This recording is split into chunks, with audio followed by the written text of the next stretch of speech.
దేవునామానికి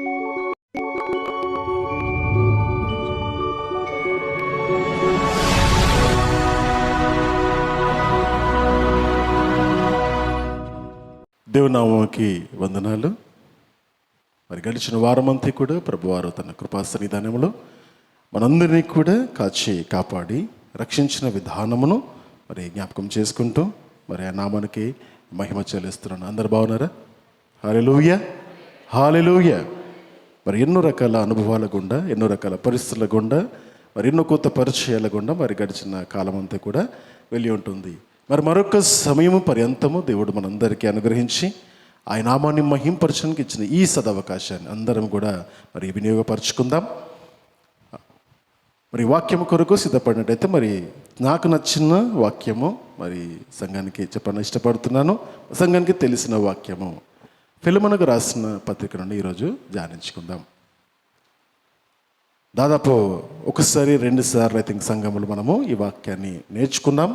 మరి గడిచిన కాలంలో మరి ప్రార్థిస్తున్నప్పుడు మరి ఈ వాక్యం పదే మరి మనసులో తడబడుతున్నప్పుడు దేవా మరి ఈనాడు మరి ఈ వాక్యం మీరు ఇస్తున్నారా అని ఆలోచన చేసుకొని మరి ఈ వాక్యాన్ని సంఘంతో పంచుకొని ఇష్టపడుతున్నాను.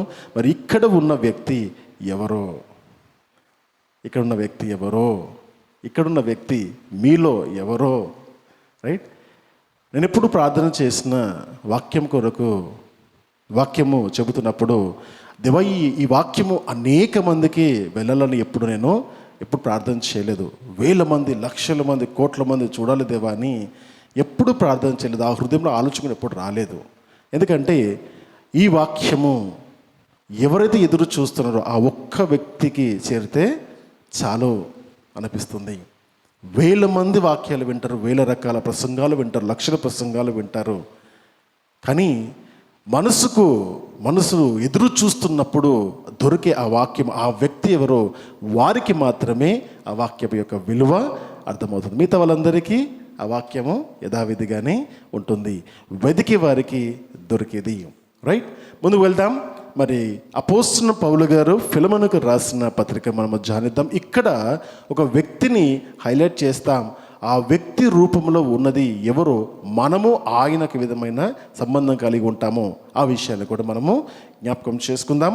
ఆ వ్యక్తి పేరు ఓనెసిమో లేదా ఓనెసిమస్ అనే గురించి నేర్చుకుందాం. ఈయన పేరును మొట్టమొదటిసారిగా విన్నవారు ఉన్నారు ఎవరన్నా సంఘంలో? మొదటిసారి ఓనెసిమస్ అన్న పేరును మొదటిసారి విన్నవారు ఎవరు లేరా? సంఘంలో అబద్ధం చెప్తురా? రైట్. అయితే మీకోసం ఈ వాక్యం, right? God bless you all. అపోస్తలుడైన పౌలు గారు ఫిలెమోనుకు రాస్తున్న పత్రిక చాలా చిన్న పత్రిక. పౌలు గారు రాసిన 13 పత్రికలలో అన్ని పత్రికల్లో గల్లా చాలా చిన్న పత్రిక ఈ పత్రికనే. కేవలం మనం చూస్తే 25 వచనాలు మాత్రమే ఉంటాయి. కేవలం 25 వచనాలలో మరి బైబిల్ గ్రంథములో గ్రంథస్థము చేయడానికి ఎలిజిబిలిటీని తీసుకున్న పత్రిక ఇది. బైబిల్ గ్రంథంలో మరి క్యానన్లో మరి దేవుడు పొందుపరచడానికి, తన పరిశుద్ధ గ్రంథంలో ఈ మాటలు పొందుపరచడానికి, పత్రికను పొందుపరచడానికి దేవుడు నిశ్చయించాడంటే ఈ పత్రిక యొక్క విశిష్టత ఎంతో ఉందని మనము నేర్చుకోవచ్చు. కేవలము 25 వచనాలు మాత్రమే. అయితే పౌలు గారు రాసిన పత్రికలో చిన్న పత్రిక అన్నాను కానీ బైబిల్లో చిన్న పత్రిక అనలేదు నేను. Don't misunderstand, right? ఓకే, ముందుకు వెళ్తే ఫిలెమోన్ ఆయనకు పౌలు రాస్తున్నాడు. పౌలు భక్తుడు రాసిన పత్రిక అన్నింటినీ ఒకసారి మనం గమనించుకుని చూస్తే ఆయన ప్రతి పత్రికను కూడా సంఘానికి రాశాడు. కొరింథీ సంఘము, గలతీ సంఘము, ఎఫెసీ సంఘము, కొలస్సీ సంఘము, ఫిలిప్పీ సంఘము, తెస్సలోనిక సంఘానికి ఆయన రాస్తున్నాడు. తర్వాత పాస్టర్స్ ట్రైనింగ్ చేయించడానికి తన దగ్గర శిష్యరికము చేసిన తిమోతికి రాశాడు, తీతుకు రాశాడు. అవునా? మరి ఈ విధంగా చూస్తే ఒక ఉన్నతమైన ఆలోచనలు కలిగి ఒక సంఘాన్ని సార్వత్రిక సంఘాన్ని ఉద్దేశించి రాసిన పత్రికలే అన్నీ కూడా. ఏ పత్రిక చదివినా కూడా క్రీస్తు కనపడతాడు, క్రీస్తు యొక్క ఔన్నత్యం కనపడుతుంది, యేసుక్రీస్తు ప్రభువారు చేసిన త్యాగం కనపడుతుంది, మనం జీవించవలసిన జీవన విధానం అక్కడ నేర్చుకుని ప్రతి పత్రికకు ఒక విశిష్టత ఉంది. ఒక విశేషత ఉంది. కానీ ఫిలెమోనుకు రాసిన పత్రికను కనుక మనం చదువుతుంటే ఏమర్థమవుతుందంటే దెర్ ఇస్ నో క్రైస్ట్ సెంటర్డ్గా ఏం కనపడదు. అది సంఘానికి ఇచ్చే ఒక మెసేజ్ లాగా ఉండదు. అది ఒక వ్యక్తికి రాస్తున్నాడు, తన గురించి రాస్తున్నాడు. ఒక వ్యక్తికి రాస్తున్నాడు, తన గురించి రాస్తున్నాడు. మరి ఈరోజు చూడటానికి మరి వాక్యానికి టైటిల్ ఇస్తే RRR అని ఇస్తాను నేను. RRR అని వాక్యానికి టైటిల్ ఇస్తాను. ఏంటది? Recommendation, reconciliation, reunion. అర్థమైందా? RRR ఎటో వెళ్ళిపోయింది కదా మైండ్. రైట్, వచ్చేసేయండి. ఓకే, రికమెండేషన్, రీకన్సిలియేషన్, రీయూనియన్ అంటే ఒక వ్యక్తికి రిక్వెస్ట్ లెటర్ రాయడము, ఒక వ్యక్తిని రికమెండ్ చేయడము, రెండోది ఇద్దరు వ్యక్తులను సమాధానపరచడము, సమాధానపరిచి కలపడము. ఈ విషయాల్లో ఈ 3 భాగాలుగా మనము ఈ వాక్యాన్ని చూద్దాం. ఈ అధ్యాయాన్ని మొత్తం కూడా చూద్దాం. చాలా చిన్న చాప్టర్, చాలా ఈజీగా మనకు అర్థమైపోతుంది. అయితే మొదటిగా అర్థం చేసుకోవాలి, ఇది ఒక వ్యక్తికి రాసిన పత్రిక. సంఘానికి ఉద్దేశించో, సంఘాన్ని ఆలోచింపజేయడానికో కాదు, ఒక వ్యక్తికి రాస్తున్న పత్రిక. రెండోది నేర్చుకోవాలి, this is a request letter. అంటే ఒక కోర్టుకు రాస్తున్నప్పుడు, ఒక అడ్వకేట్ మన తరఫున రాస్తున్నప్పుడు అప్పు చెల్లించకపోతే అప్పుల వాళ్ళు మీ ఇంటి మీదకి వచ్చినప్పుడు లాయర్ దగ్గరికి వెళ్తే లాయర్ ఒక కోర్టుకు ఏమని రాస్తున్నాడు అంటే, నా దగ్గర ఉన్న ఈ క్లయింట్ నాకున్న పరిస్థితులను బట్టి నేను ఈ చేసిన అప్పును చెల్లించలేకపోతున్నాను. ఐ బెగ్ యూ అన్న వర్డ్ వాడతారు. ఐ బెగ్ యూ, రిక్వెస్ట్ చేసుకుంటున్నాను, ఇంకొంచెం గడువు నాకు ఇవ్వండి అని. రిక్వెస్ట్ లెటర్ అది. పౌలు భక్తుడు ఫిలెమోనుకి రాస్తున్న రిక్వెస్ట్ లెటర్ ఇది. అర్థమవుతుందా? This is not a sermon. వాక్యము కాదు, బోధ కాదు, రిక్వెస్ట్. ఒక వ్యక్తికి ఇంకో వ్యక్తికి మధ్యలో జరుగుతున్న సంభాషణను, వాళ్ళ ఆలోచన విధానమును, తను అడుగుతున్న ఆశను అక్కడ చూపిస్తున్నాడు. ఎవరి కొరకు అడుగుతున్నాడు, ఏమని అడుగుతున్నాడు, ఎందుకు అడుగుతున్నాడు, దాని నుండి మనమే నేర్చుకోవాలో ఒక్కసారి నెమరు వేసుకుందాం. చదువుదాం మొదటి కొన్ని వచనాలు.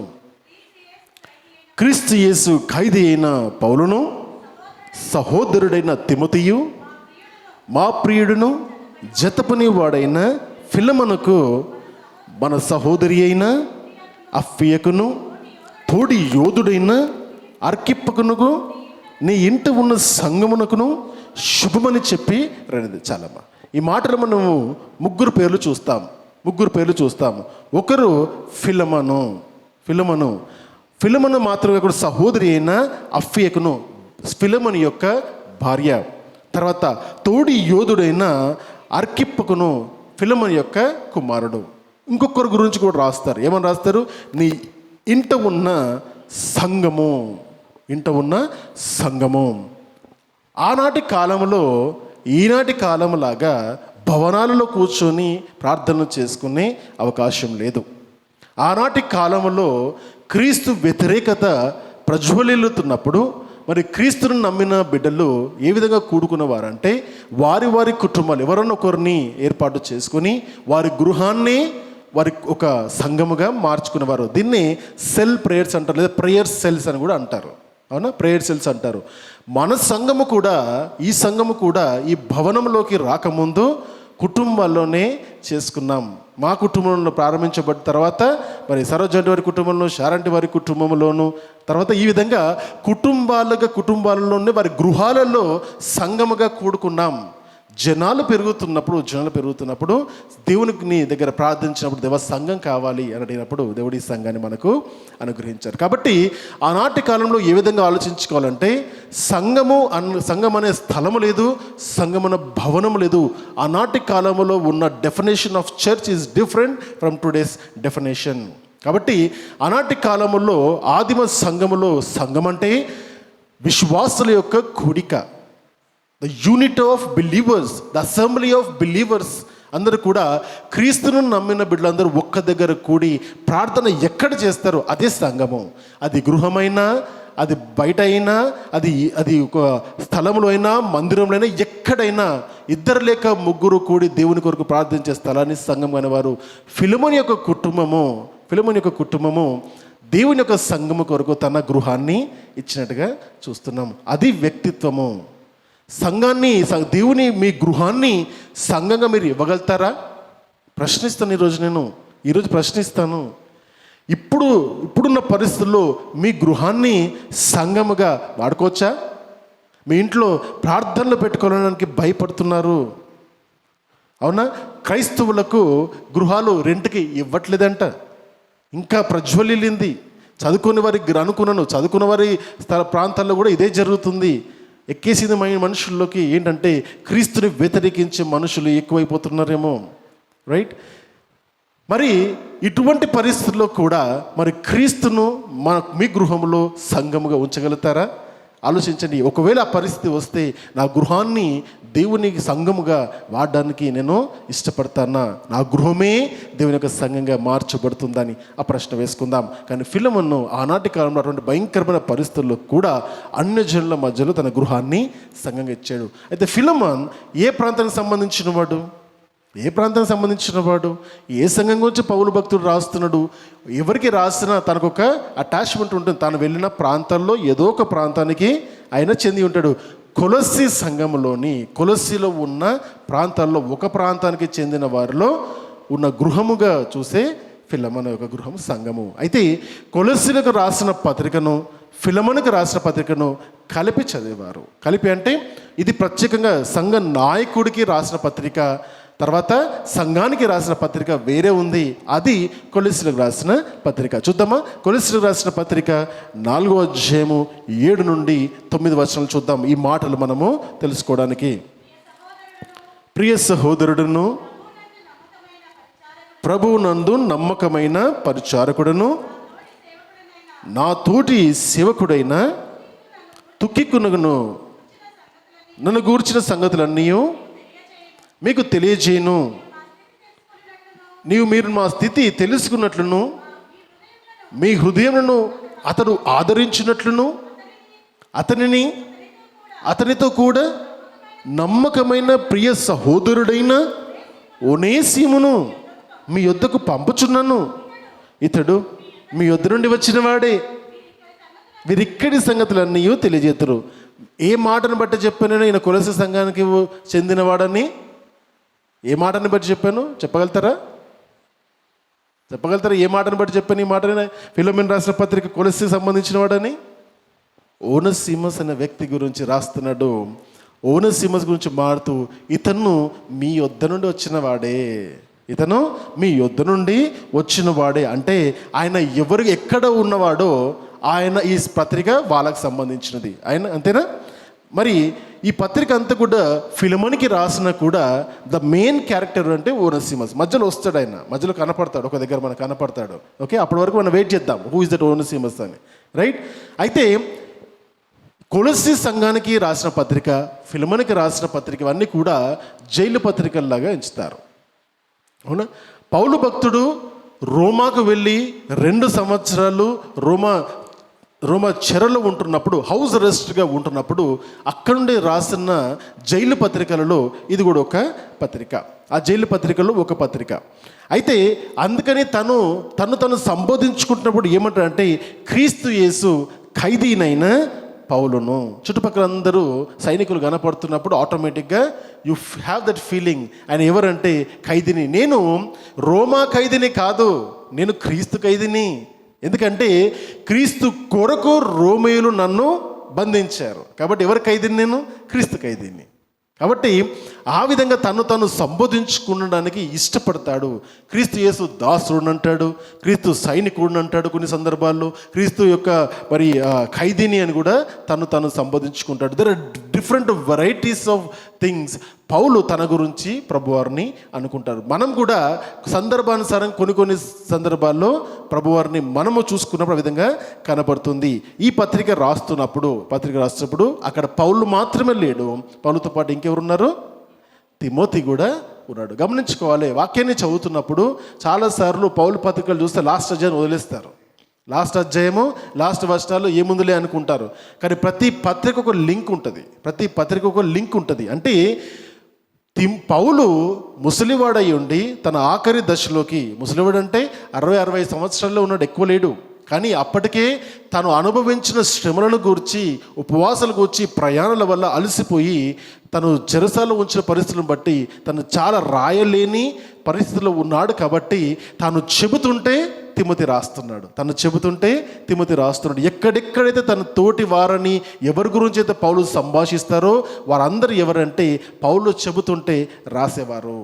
అర్థమవుతుందా? ఈ విధంగా there like writers, document writers లాగా మనం ఇక్కడ తిమోతిని కూడా చూస్తాము. రైట్, ఇంకా ముందుకు వెళ్దాం.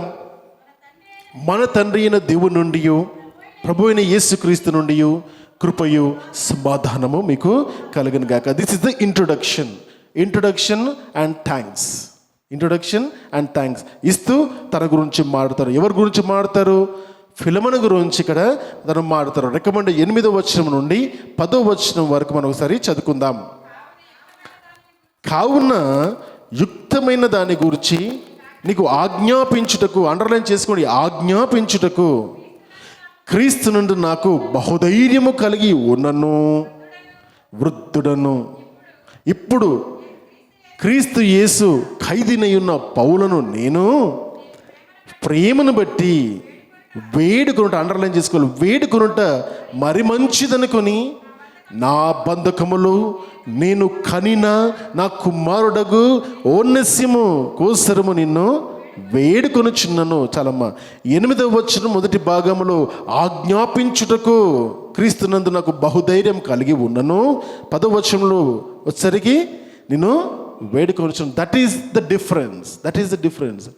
ఇక్కడ పౌలు భక్తుడు ఫిలమోనుకు ఓనేసిమును గురించి మాట్లాడేటప్పుడు అంటున్నాడు, ఆ సంఘాన్ని పెట్టిందే పౌలు, అంతేనా?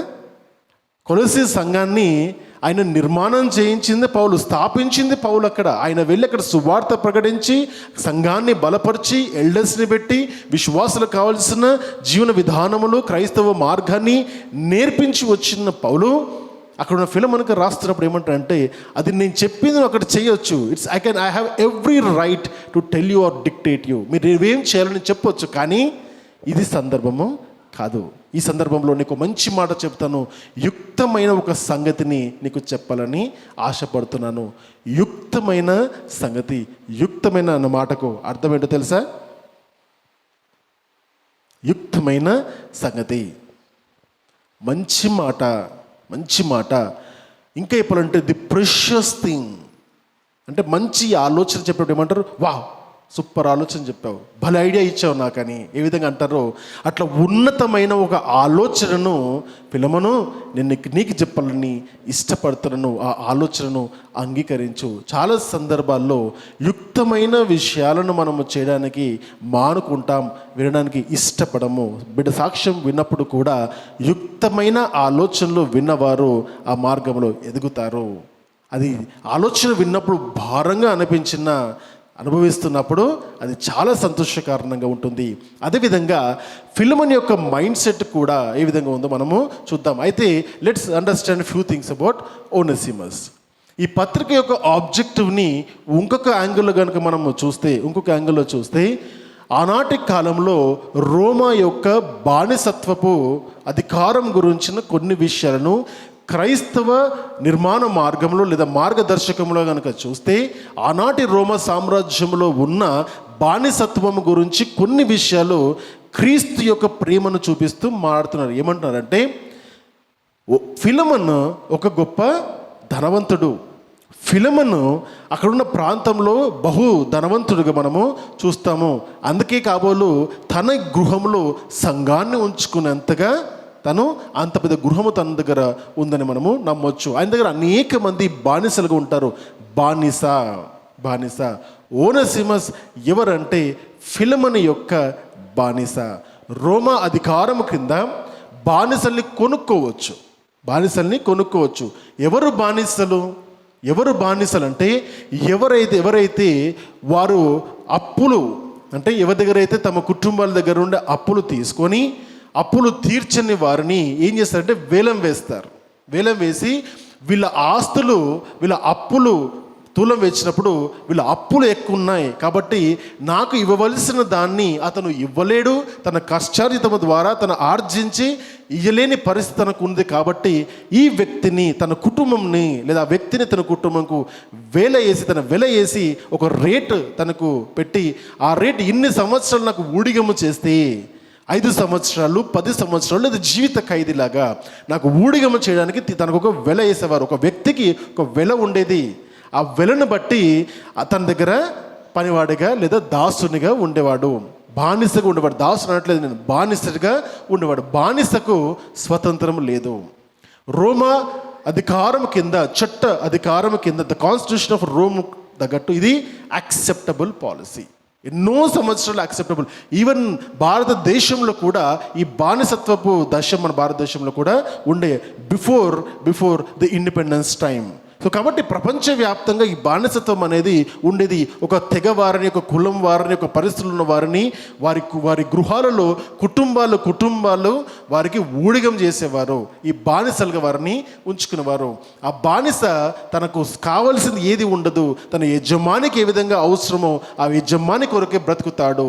ఒకవేళ గనక యజమానిని వదిలిపెట్టి గనక తను వెళ్ళిపోతే తనని చంపేసే అధికారం కూడా ఆ యజమానికి ఉంటుంది. దిస్ ఈజ్ రోమా చట్టము. ఆ రోమా చట్టాన్ని దృష్టిలో పెట్టుకొని పౌలు భక్తుడు ఒక మాట రాస్తున్నాడు. ఆ మాట రాస్తూ ఏమంటే 15వ వచనంలో, అతడిక మీదట దాసుడుగా ఉండక దాసుని కంటే ఎక్కువ వాడిగాను ప్రియ సహోదరుడిగాను అని ఇక్కడ తన గురించి మాట్లాడుతున్నారు. ఇది మాత్రమే కాదు, 11వ వచనం ఒకసారి చదువుదాం మరొకసారి. అతడు మునుపు నీకు నిష్ప్రయోజనమైన వాడే, కానీ ఇప్పుడు నీకును నాకును ప్రయోజనకరమైన వాడేను.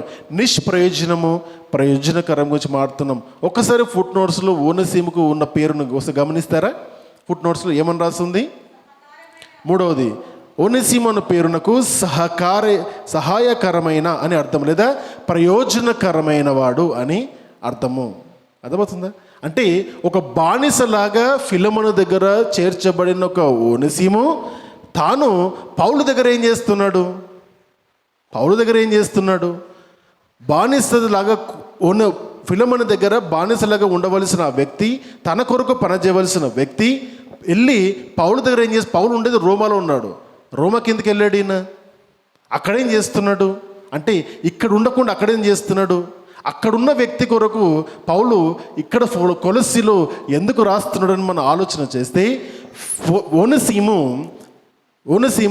ఫిలమోను దగ్గర నుండి పారిపోయి ఎక్కడ చేరాడు? దేశాంతరాలు తిరిగి రోమ్ చేరుకున్నాడు. అప్పట్లో రోమ్ వెళ్ళడం అంటే ఏంటంటే మధ్యలో కాలంలో అమెరికా పోయినట్టు. రోమా యొక్క అధికారం అంటే గ్రీన్ కార్డు కనుక వస్తే ప్రపంచంలో ఎక్కడికి వెళ్ళినా రోమియుడని నేను అని చెప్పుకుంటే జనాలందరూ భయపడేవాళ్ళు అన్నమాట. సిటిజన్షిప్, అవునా? సిటిజన్షిప్ అంటే అంత గొప్ప సిటిజన్షిప్ అక్కడ కనపడేది, రైట్? ఆ విధంగా మరి అటు ఇటు తిరుగుతూ కొంచెం పారిపోయి బానిసగా ఉన్న ఓనసీము ప్రయోజకరణంగా ఫిలమోనుకు ఉండవలసిన ఓనసీము ఆయన వదిలిపెట్టి ఎక్కడికి వెళ్ళిపోయాడు? రోమ్కి వెళ్ళిపోయాడు. విచ్చలవిడిగా తన జీవితం జీవించడానికి తన బానిసత్వం యొక్క సంఖ్యలో వదిలిపెట్టి వెళ్ళిపోయాడు.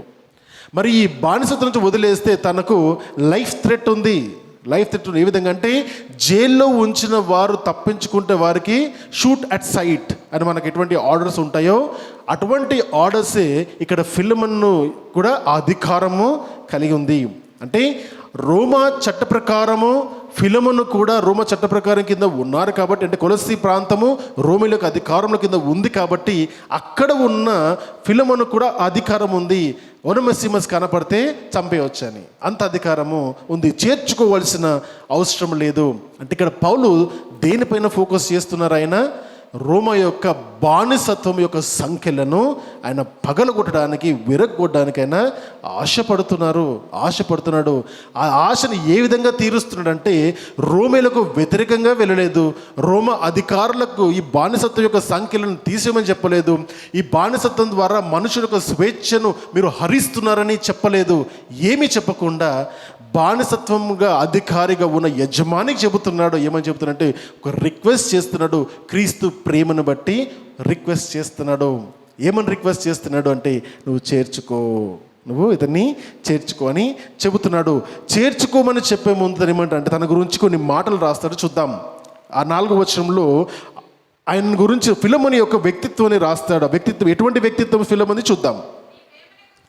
నీ ప్రేమను గూర్చియు ప్రభు అయిన యేసు ఎడలను సమస్త పరిశుద్ధుల ఎడలను నీకు కలిగి ఉన్న విశ్వాసమును గూర్చి నేను విని నా ప్రార్థన యందు నీ నిమిత్తము విజ్ఞాపన చేయుచు ఎల్లప్పుడూ నా దేవునికి కృతజ్ఞతాస్తులు చెల్లించుచు క్రీస్తుని బట్టి మీ యందున్న ప్రతి శ్రేష్టమైన వరము విషయమై నీవు అనుభవపూర్వకముగా ఎరుగుట వలన ఇతరులు నీ విశ్వాసమందు పాలువారగుట అనున్నది కార్యాకారి కావాలనని వేడుకొంచున్నాను. చాలా సాక్ష్యం చెబుతున్నాడు. ఫిలమోను యొక్క వ్యక్తిత్వాన్ని పౌలు భక్తుడు సాక్ష్యంగా చెబుతున్నాడు. తన యొక్క సాక్ష్యం ఏంటంటే నీ ప్రేమను గూర్చి, నీ ప్రభు అయిన యేసు ఎడల సమస్త పరిశుద్ధులకు నీకు కలిగి ఉన్న విశ్వాసమును గూర్చి నేను విన్నాను.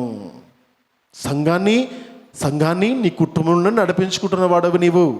నీ ప్రేమ ఎటువంటిదంటే you are a broad minded person. మనం ఇక్కడ బానిస అనగానే యజమాని క్రూరునిగా చూస్తాం కాబట్టి అది రావద్దనే ఈ మాటను కూడా పౌలు భక్తుడు చెబుతున్నాడు. యూనివర్సల్గా ఆలోచిస్తే is a broad minded person. దేవుని నమ్మిన బిడ్డ, ప్రేమతో ఉన్నవాడు, పరిశుద్ధులందరినీ తన ఇంట చేర్చుకోవడానికి ఆశపడిన వ్యక్తి అని తన ప్రేమను గురించి చెబుతూ దేవుడు అనుగ్రహించిన తన వరాన్ని కార్యకారి చేయాలని ఇష్టపడుతున్నాను అంటే అర్థం ఏంటంటే చాలామంది ఈ మాటలు చూస్తే అక్కడ పరిశుద్ధమైన దేవుని యొక్క వరమును గురించి, శ్రేష్టమైన వరాల గురించి ఇక్కడ మాట్లాడుతున్నారు. దేవుడు అనుగ్రహించిన కృపావరాలలో, పరిశుద్ధాత్మ వరాలలో చూస్తే ఇక్కడ దేని గురించి మాట్లాడుతున్నారు? విశ్వాసం అనే వరాన్ని ఇక్కడ చూపిస్తున్నారు. అవునా? చాలామంది కృపావరాల గురించి మాట్లాడినప్పుడు అద్భుతాలు చేయడము, భాషల్లో మాట్లాడము లేదా ప్రవచన వాక్యాలు చెప్పడం అనుకుంటారు. పౌలు భక్తుడు ఫిలమోనుకు దేవుడిచ్చిన వరమును ఏమని చూపిస్తున్నాడంటే ప్రేమను చూపిస్తున్నాడు. పరిశుద్ధుల ఎడల తనకున్న ప్రేమను ఒక వరంగా చూపిస్తున్నాడు. ఆ వరంగా చూపించి ఈ వరాన్ని నీవు అనుభవిస్తూ తెలుసుకున్నావు అది నీలో ఉన్న వరమని.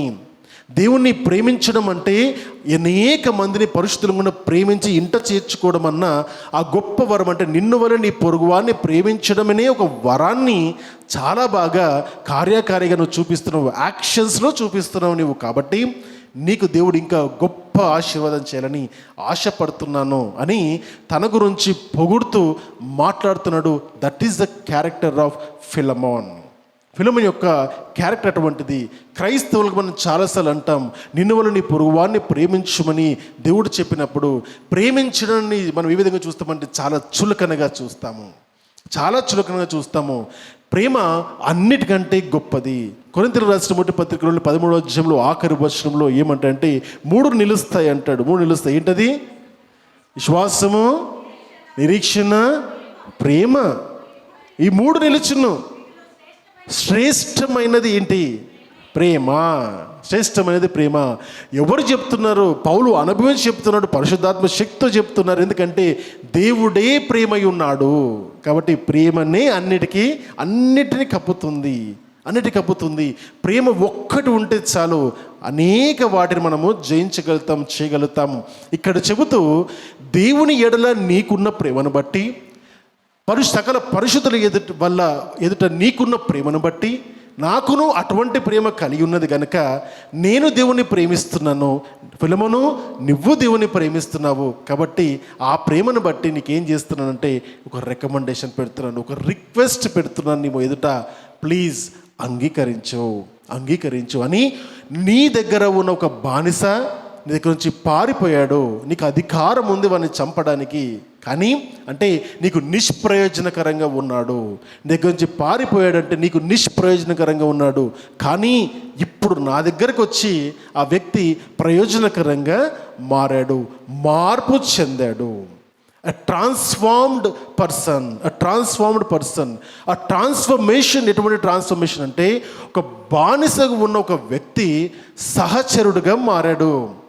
అవునా? ఒక బానిసడుగా ఉన్న ఒక ఓనెసీముని, అంటే కొలస్సీలో ఉన్నప్పుడు బానిసగా ఉన్న ఆ ఓనెసీము రోమాకి వెళ్ళి పౌలు దగ్గర చేర్చబడినప్పుడు పౌలు తనను సంబోధిస్తున్నప్పుడు ప్రయోజనకరమైన సహోదరుడిగా చూస్తున్నాడు. This is the difference of a transformation. మనము ఇప్పుడు ఉన్న స్థితిని కనుక మనం చూసుకుంటే మనము చాలా తక్కువగా కనపడుతుండొచ్చు, నీవు చాలా తక్కువగా కనపడుతుండొచ్చు. కానీ ఎప్పుడైతే దేవుణ్ణి, అంటే పౌలులాగా సరైన వ్యక్తిని కనుగొంటావో, ఆ వ్యక్తితో సహవాసము చేస్తావో, ఆ సహవాసం చేసినప్పుడు ఏమవుతుందంటే నీ ఉన్న స్థితి కంటే కూడా నీ ఉన్నతమైన స్థితిలోకి నువ్వు మార్చగలుగుతావు. Every life can be transform through Christ. ప్రతి యేసుక్రీస్తు ప్రభువారి ద్వారా ఎటువంటి జీవితమైనా సరే మార్చబడుతుంది. మార్చబడకపోతే యేసుక్రీస్తు ప్రభువును విశ్వసించినట్టే. విశ్వసించిన వాడు వెనుక ఉన్న జీవితాన్ని మళ్ళీ జ్ఞాపకము చేసుకోడు, ఆ జీవితాన్ని బ్రతకడు. క్రీస్తునందు ఉన్న ప్రతి వాడు నూతన సృష్టిగాని జీవిస్తాడు. అది వాక్యము సెలవిస్తుంది. ఓనెసీము కూడా తన యజమానికి ప్రయోజనకరంగా ఉండవలసిన వాడు వెళ్ళి నిష్ప్రయోజనంగా అక్కడ నుండి పారిపోయి తప్పు చేసి ఎవరిని చేరుకున్నాడు? ఆఖరికంటే తన జీవిత గమ్యము క్రీస్తును కనుగొన్నాడు. క్రీస్తును కనుగొని పౌలును చేరుకున్నాడు. పౌలు దగ్గర ఊడిగం చేస్తున్నాడు, వాక్యాన్ని నేర్చుకున్నాడు, సువార్థికునిగా మారాడు. నిష్ప్రయోజనమైన వ్యక్తి ఇప్పుడు మళ్ళీ బ్యాక్ వచ్చేటప్పుడు ఏ విధంగా మారాడంటే ప్రయోజనకరంగా మారాడు. దాసుడు ఎటువంటి స్వతంత్రం లేనివాడు స్వతంత్రుడిగా మారినట్టుగా మనం ఇక్కడ చూస్తున్నాం. ఇంకా చూద్దాం 14-15 వచనాల్లో. నీ ఉపకారము బలవంతము చేతనైనట్టు కాక స్వేచ్ఛపూర్వకమైనదిగా ఉండవలెను. ఏంటి ఉపకారము చూద్దాము. 12వ వచనము. నా ప్రాణము వంటి వాడనైనా అతనిని నీ యొద్దకు తిరిగి పంపుచున్నాను. నేను సువార్త కొరకు బంధకములో ఉండగా నీకు ప్రతిగా అతడు నాకు పరిచారము చేయ నిమిత్తము నా యొద్ద అతనిని ఉంచుకునవలనని ఉంటిని కానీ అని చెబుతున్నాడు అన్నమాట. అంటే రోమా అధికారము కింద నీకు దాసుడుగా ఉండవలసిన వాడు నా దగ్గరికి పారిపోయి వచ్చాడు, నాకు దాసుడిగా ఉండడానికి ఇష్టపడుతున్నాడు. కానీ అది సరైనది కాదు. ఈ వ్యక్తికి ఇవ్వవలసిన ట్రైనింగ్ ఇచ్చాను. ఈ వ్యక్తి బానిసగా నా దగ్గరకు వచ్చి ఎట్లా మారిపోయాడంటే నా ప్రాణం అయిపోయాడు. థిక్ ఫ్రెండ్షిప్ అనేది డెవలప్ చేసుకున్నాడు. My dear friends, I'm telling you సంఘంలో అనేక మందిగా ఉంటాం, కుటుంబాల్లో, ఆఫీసెస్లో చాలా అనేక మందిగా ఉంటాం. కొంతమంది మాత్రమే థిక్ ఫ్రెండ్షిప్లోకి వస్తారు. సంఘంలో కూడా 100 మంది 1000 మంది ఉన్నా ఆ కొంతమంది మాత్రమే హృదయానికి హత్తుకునే వారిగా ఉంటారు. ఆ హత్తుకున్నానికి ద కోర్ టీంలోకి ఉన్న వారిలో పౌలుకి ఆ కోర్ టీంలో ఎవరున్నారంటే ఓనెసిమస్ ఉన్నాడు. Easy eligible. మొదటిగా ఆలోచిస్తే ఈజీ ఎలిజిబుల్ అని పౌలు ఆలోచిస్తే పౌలు ఏమంటే తెలుసా, పౌలు దగ్గరికి ఆయన వచ్చి మొదటిసారి ఒకవేళ కనుక ఓనెసిము వచ్చి పౌలు గారు మీ దగ్గర నేను వాక్యం నేర్చుకుంటాను, మీకు ఊడిగం చేస్తాను, మీకు సహాయం చేస్తానంటే పౌలు మాట అనొచ్చు, రోమా అధికారం కింద ఉన్నవాడని నేను కూడా, నిన్ను గనుక నేను చేర్చుకుంటే నీకు వచ్చే ఆ మరణ శిక్ష నాకు కూడా వస్తుంది, వర్తిస్తుంది. కాబట్టి నేను అది చెయ్యకూడదని మొదటిగా చట్టరీతిగా చెప్పొచ్చు. రెండవది ఇంకో మాట ఏమనొచ్చు అంటే నీవు బానిసగుండి పారిపోయిన వాడికి, అంటే నువ్వు చేయవలసిన పనిని చేయకుండానే పారిపోయిన నీకు, అక్కడ నిష్ప్రయోజనంగా ఉన్న నీవు నాకేం ప్రయోజనంగా ఉంటావు? నేను స్థాపించిన సంఘానికి పనికిరాని వాడివి నాకేం మనకు వస్తావు అనొచ్చు. అవునా? అనొచ్చు. ఇవన్నీ ఉన్నవి. అనేక మందిని అడ్డం కూడా చేసినొచ్చు. పౌలు విషయం ఆలోచిస్తే పౌలు ఎప్పుడు తను ఒక పని చేస్తాడు గమనించండి. వాక్యాలు తను ఎన్ని చదువుతుంటే ఒక్కడు ఎప్పుడు చేస్తాడు, తను చెక్ చేసుకుంటాడు. ప్రతి వ్యక్తిలో తనని చూసుకుంటాడు. తను అంటే నేను మంచివాడినా, అసలు ఎదుటి వాడిని దూషించడానికి నేను మంచిదానినా? ఒక ఎదుటి వ్యక్తి నువ్వు బానిసవు, పారిపోయిన వాడవు, నువ్వు తప్పు చేసిన వాడవంటే నేను మంచివాడినా? నేను కూడా సంఘాన్ని దూషించిన వాడనే కదా, నేను సంఘాన్ని హింసించిన వాడనే కదా. కేవలము యేసుక్రీస్తు ప్రభువు యొక్క కృప మహేశ్వర్యం వలన నేను ఇప్పుడు మార్చబడ్డాను.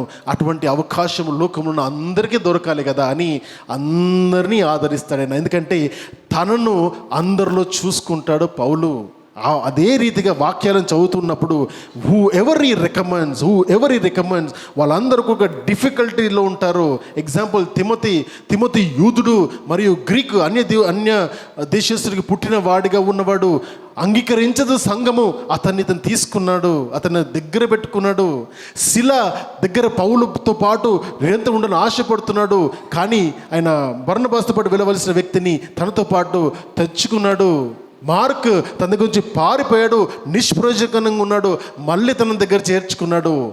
Who ever is losing their life, ఎవరైతే క్రిపుల్డ్గా అంతంత మాత్రంగా ఉన్న వారిని, చెడిపోయిన వారిని, తక్కువగా ఉన్న వారిని అందరిని తను ఆదరించుకుంటూ తనలాగా తను చూసుకుంటున్నాడు, తనను అందరిలో చూసుకుంటున్నాడు. అది దైవత్వం యొక్క లక్షణము. తను తాను హెచ్చించుకోకుండా, దేవుడు తనకిచ్చిన మహిమైశ్వరంలో వరాలను బట్టి హెచ్చిపోకుండా తాను ఏం చేస్తున్నాడంటే తనను అందరిలో చూస్తూ, అందరినీ ఆదరిస్తూ, క్రీస్తు కొరకు పరిచారకులుగా పనికొచ్చే వారిగా చేస్తున్నాడు. పౌలుకు అనుగ్రహించిన వరమది, దేవుడు అనుగ్రహించిన వరమది.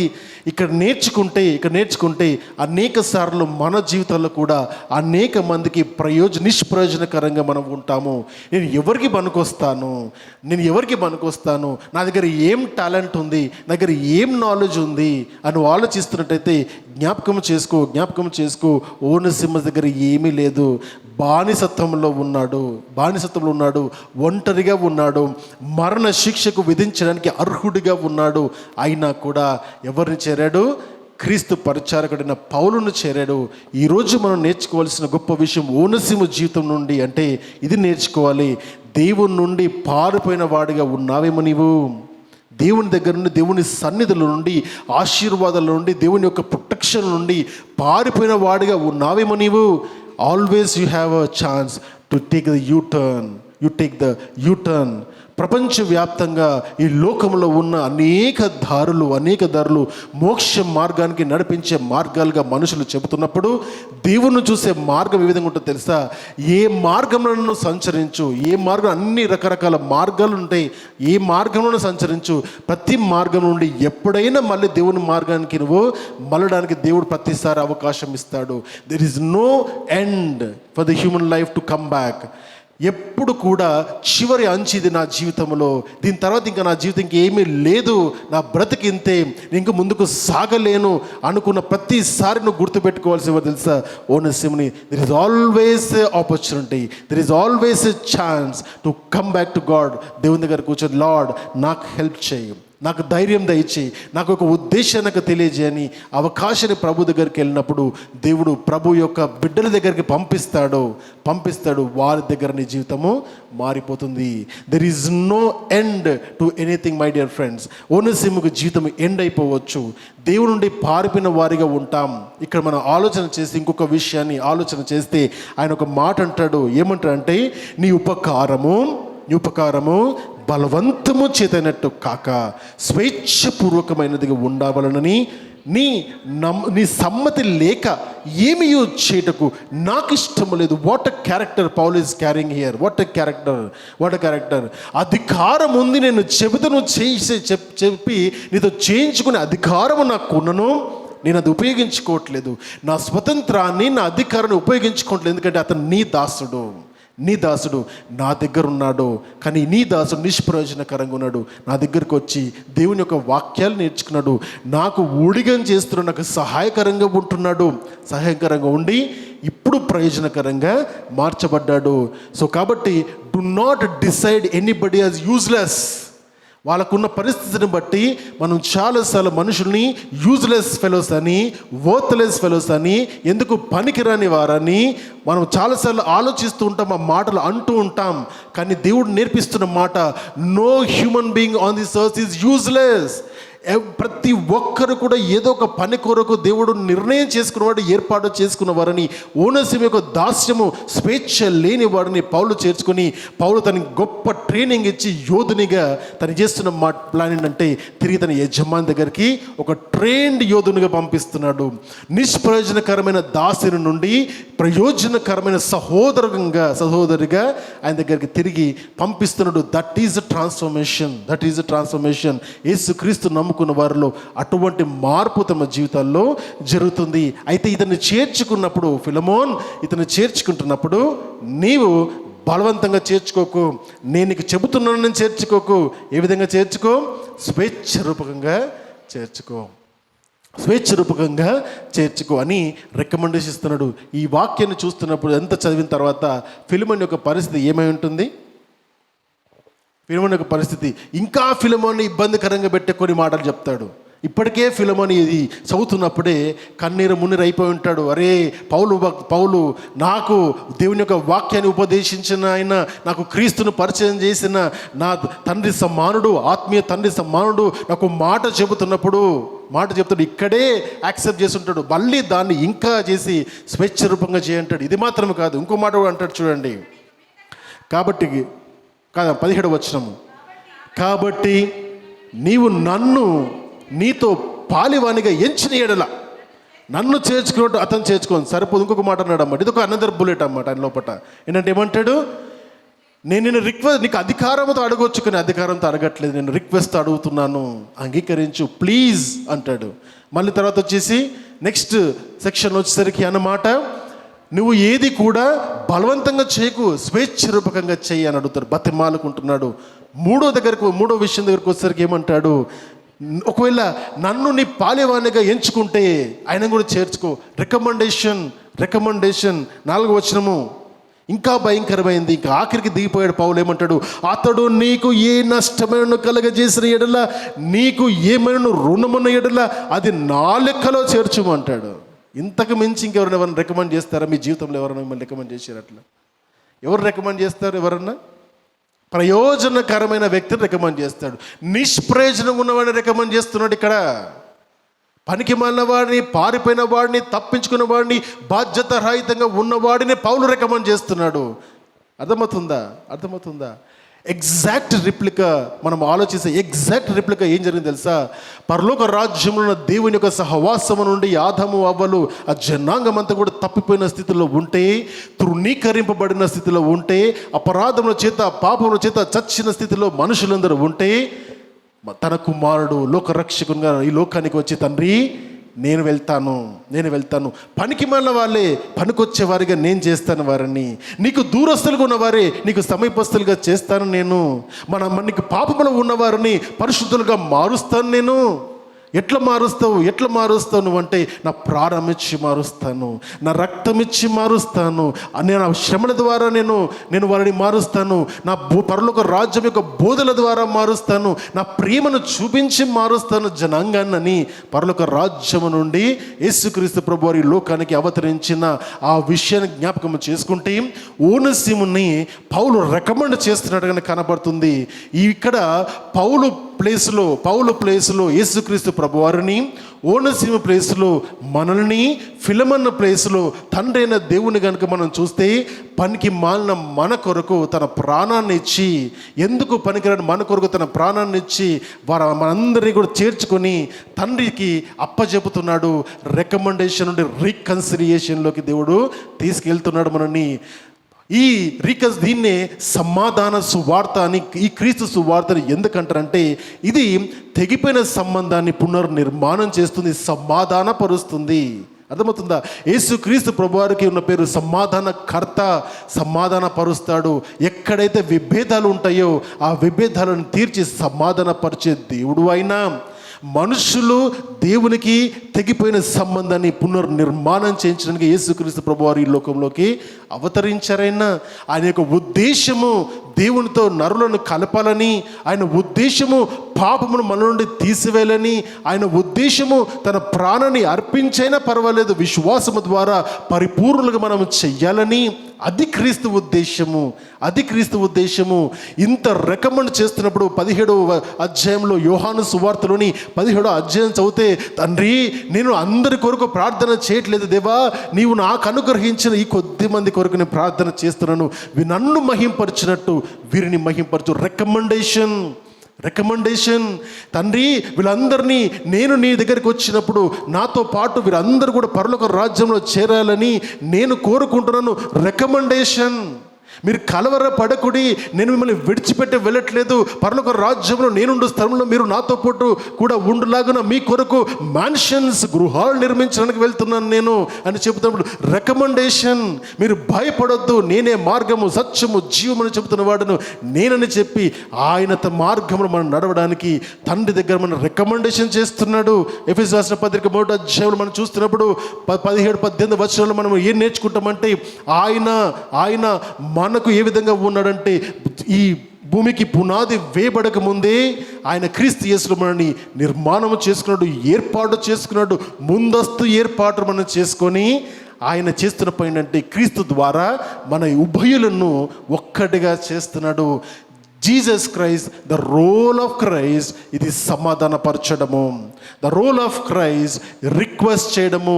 ఆయన బతిమాలుకుంటున్నాడు తండ్రిని, మనకు తరఫున ఒక అడ్వకేట్ పరలోక రాజ్యంలో ఉన్నాడు. ఆయన మన మధ్యలో మధ్యవర్తిగా యేసుక్రీస్తు ప్రభువారు మధ్యవర్తిగా ఉండి చేస్తున్న పని తెలుసా?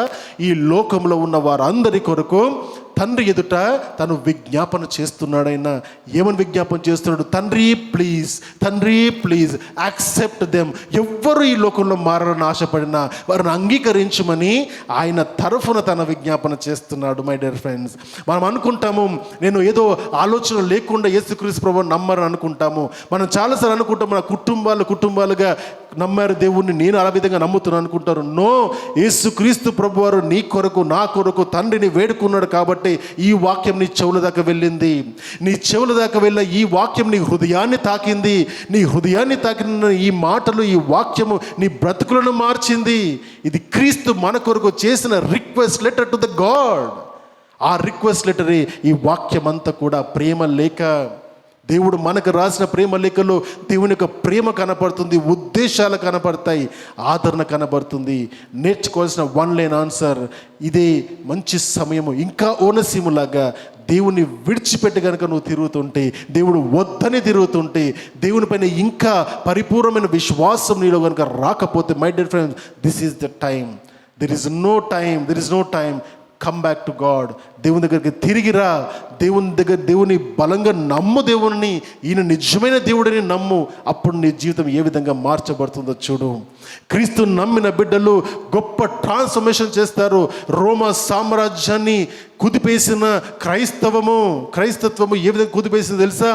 ఈ విధంగా బానిసత్వాన్ని సమూలంగా నిర్మూలన చేసి కొలసి సంఘంలో, ఎఫెసు సంఘంలో, కొరింథీ సంఘంలో, తర్వాత తెస్సలోనిక సంఘాలలో ఈ విధంగా యజమానులు వారి కింద ఉన్న బానిసలందరినీ కూడా తీసివేసి వారందరినీ సహోదరులుగా అంగీకరించినప్పుడు క్రైస్తవ సమాజం ఎక్కడెక్కడ వెళ్ళిందో రోమా సామ్రాజ్యంలోని చట్ట ప్రకారం ఉన్న బానిసత్వము అది సమూలంగా నాశనమైపోయింది. ఇది క్రీస్తు మార్గము. ఆ విధంగా ఈ బానిసత్వాన్ని సమూలంగా మెల్లిమెల్లిగా గ్రౌండ్ నుంచి కూడా దాన్ని తీసివేయడానికి అవకాశం ఉంది. So my dear friends, we should understand సంఘములో ఉన్న పద్ధతులు, వాక్యములో దేవునితో వచ్చిన పద్ధతులు, కార్యాలు, ఉద్దేశాలు బయట ప్రపంచంలో మనం చూపించగలగాలి. అక్కడ జరిగే ఆచరణ కార్యాలు సంఘాల్లో చూపించకూడదు. అక్కడ చేసే రాజకీయాలు ఇక్కడ చూపించద్దు. ఇక్కడ నేర్చుకున్న ప్రేమతత్వము అక్కడ చూపించాలి. అది కదా క్రైస్తత్వం అంటే. క్రైస్తత్వం ప్రపంచాన్ని మార్చేసింది. క్రీస్తు నమ్మిన బిడ్డలు వాళ్ళ ప్రాణత్యాగం చేసి మరియు వారు అనేక మంది కొరకు బ్రతికారు. వారు చనిపోయి కూడా ఈనాటికి కూడా బ్రతుకుతున్నారు. ఈరోజు మనము నేర్చుకుంటున్నాం. పౌలు ఇంత రికమెండేషన్ చేస్తున్నాడు నిష్ప్రయోజనమైన ఒక బానిస కొరకు. దేవుని దృష్టిలో మనం కూడా నిష్ప్రయోజనమైన వారమే. కానీ క్రీస్తుకి ఎప్పుడైతే నువ్వు అటాచ్ అవుతావో, క్రీస్తు ఎప్పుడైతే నీకు ఆనుకుంటాడో ప్రయోజనకరమైన వ్యక్తిగా మారుతావు. నువ్వు ఆనుకుంటావో ప్రభు వారిని, ఆయనతో పాటు నడవడానికి ఇష్టపడతావా? నీ హృదయాన్ని ప్రభువారికి ఇస్తావా? ఎందుకంటే దేవుణ్ణి నువ్వు కనుక బలంగా పట్టుకుంటే, ఆయన నిన్ను పట్టుకుంటే ప్రపంచాన్ని గెలిచేవాడిగా చేస్తాడైనా. ఆయన నమ్మిన వారు బూది గంతములను భూమిని తలకిందులు చేయగల శక్తి సామర్థ్యము దేవుడు ఆనాడున్న పామరులకు ఇచ్చాడు, ఈనాడున్న మనకు కూడా ఇస్తాడు. నేర్చుకోవాల్సిన విషయము, తృణీకరించబడిన వారంటూ ఎవ్వరూ లేరు. క్రైస్తవుడు తృణీకరింపబడిన వారిని కూడా ఆదరించేటట్టుగా ఉండాలి. తక్కువగా చూసే వారిని నువ్వు ఆదరించేటట్టుగా ఉండాలి. ఉన్నతమైన వారిని ఆదరించమని చెప్పట్లేదు, కానీ మనుషులు తక్కువగా చూసే వారిని ఆదరించేటట్టుగా, ప్రేమించేటట్టుగా, వారిని కౌన్సిల్ చేసేటట్టుగా, వారి కొరకు రికమెండ్ చేసేటట్టుగా, వారిని ట్రైన్ చేసేటట్టుగా, వారిని గొప్పవారిగా మార్చేటట్టుగా మన వంతు ప్రయత్నము మనం చేయాలని పౌలు ప్లేస్లో ఉండి మనం ఆలోచిస్తే అర్థమవుతుంది. ఫిలమోన్ లాగా ఉందాము, పరిశుద్ధులందరినీ ప్రేమించే వారిగా ఉందాము. పౌల్లాగా ఉందాము, ఒక వ్యక్తి పనికిరాని వారిని పనికొచ్చేముట్టుగా మార్చి మనము అతని యజమానికి అప్పచెప్పే వారిగా ఉందాము. ఓనసీములాగా ఉందాము, తప్పిపోయిన పరిస్థితుల్లో నువ్వు ఉన్నా కూడా తిరిగి తన గమ్యాన్ని చేర్చుకునే వ్యక్తిగా అందరం ఉందాము. చిన్న వాక్యము, చిన్న మాటలు దేవుడు మనందరికీ ఇస్తున్నాడు.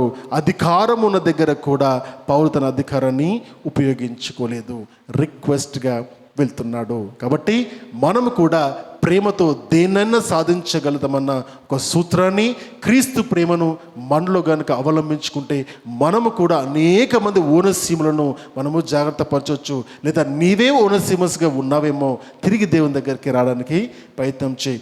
దేవుడు నీకు తోడుగా ఉంటాడు. దేవుడు నామానికి మహిమ కలుగును గాక. God bless you. తల్లు ఉంచుదాం, ప్రార్థన చేసుకుందాం.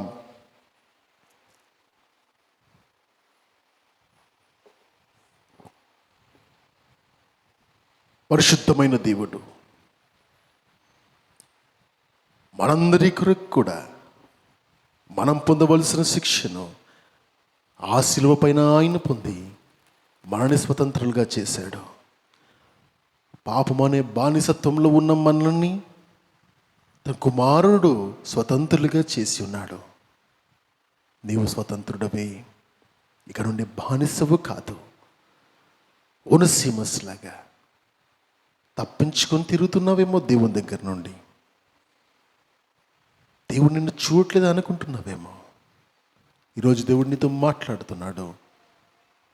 ఇప్పటికైనా తిరిగిరా. ఈ లోకపు ఆలోచనలను, నీ హృదయంలో ఉన్న ఆలోచనలను, నువ్వు నమ్ముతున్న కొన్ని విషయాలను విడిచిపెట్టి ఒక్కసారి నీ హృదయాన్ని దేవునికి ఇవ్వు. మనుషులు ఏమనుకుంటారని కాదు, నీవు నీ దేవుడు కేవలము నీ కొరకు మాత్రమే క్రీస్తు ప్రాణత్యాగం చేస్తాడని నువ్వు నమ్మినట్టయితే నీ హృదయాన్ని దేవునికి అప్పచెప్పు. ఆయన చూసుకుంటాడు. He will take care of you. నీ బ్రతుకును మారుస్తాడు ఆయన. ఫిలమోన్ లాగా అందరినీ ప్రేమించే వారిగా, ఆదరించే వారిగా ఉందాము. పౌలులాగా అనేక మందికి ప్రయోజనకరమైన వ్యక్తులను తయారు చేసే వ్యక్తులుగా ఉందాము. క్రీస్తు ప్రేమ మనందరినీ ఈ విధంగా బలవంతము చేయటకు దేవుడు మనందరికీ సహాయం చేయాలని కోరుకుందాం. చిన్న ప్రార్థన చేసుకుందాం. ప్రభువా, మీకు స్తోత్రము నాయనా. గొప్ప దేవుడవు నాయనా. ప్రతి ఒక్క మనుషుల్ని దేవా ఒక్కొక్క పని కొరకు నిర్మాణం చేసి ఉన్నారు. వారి జీవితం యొక్క లక్ష్యాన్ని బిడ్డలు తెలుసుకున్నట్లు, ఆ జీవితం యొక్క లక్ష్యము అనేక మందికి ఉపయోగకరంగా ఉండునట్లు మీరు తయారు చేయమని అడుగుచున్నామనైనా. దేవా, ఈ వాక్యమైన వారు మీ నుండి దేవా మరి తప్పించుకొని తిరుగుతున్నారేమో, భయపడుతున్నారేమో తెలియదునైనా. హృదయాలతో మాట్లాడనైనా తిరిగి మీ దగ్గరికి రావడానికి ఏ సమయం అని కాకుండా, ఏ సమయమైనా సరే తిరిగి రావడానికి దేవా మనకు అవకాశం దయచేయండి. దెర్ ఈజ్ నో ఎండ్ నైనా. ఈ లోకంలో దేవా ఎండ్ అనేది లేదని, ఏ సమయమైనా నీ ఊపిరి ఉన్న ప్రతి ఒక్కరూ ఎప్పుడైనా తమ జీవితంలో మీ దగ్గరికి రావచ్చని, మీరు ఆదరిస్తారని, మీరు క్షమిస్తారని, మీరు వారిని తండ్రి సంరక్షిస్తారని, కొత్త జీవితాన్ని మరొకసారి వారికి దయచేస్తారని ఆ నమ్మకంతో ప్రతి ఒక్కరూ నిరీక్షణ కలిగి ఉంటకు సహాయం దయచేయమని అడుగుచున్నాం. ఈ మహాదేవుని ఆలయములో చేరిన ఈ బిడ్డలందరిని బట్టి కృతజ్ఞతలైనా, ఈ వాక్యం విన్న ప్రతి బిడ్డను కూడా మీరు ఆశీర్వదించి తమ జీవితానికి ఒక మంచి గమ్యాన్ని తిరిగి మీలో మమేకమయ్యే అవకాశము దయచేయమని సమస్తాన్ని మీ చేతికి అప్పచెబుతూ పనికి మాలిన నన్ను దేవా ఈ దినమును బూరగా వాడుకున్నందుకు కృతజ్ఞతలు చెల్లిస్తూ యేసయ్య అతి శ్రేష్టమైన నామములో ఈ ప్రార్థన అడుగుచున్నాను పరమ తండ్రి. ఆమేన్. ఆమేన్. God bless you all.